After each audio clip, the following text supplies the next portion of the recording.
In this guide, I'm going to show you how to install Downloader on a Firestick. This is Miguel from Just Pause, and before we get into this guide, make sure to like the video and subscribe to the channel with all notifications on for more content like this. It really does help out the channel and we'd greatly appreciate it. If you have any questions, just ask them down in the comment section below. I'm going to be doing my best to reply to every single comment down there. From the Fire TV home screen, go ahead and go to the search bar up top here and type Downloader using the on-screen keyboard, and once you search for it, go ahead and select Downloader from the search results.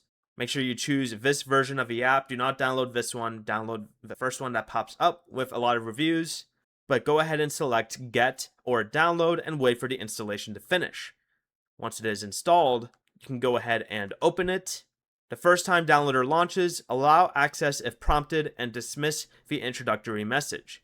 You can now use Downloader's browser or enter a direct web address to download compatible files on your Firestick.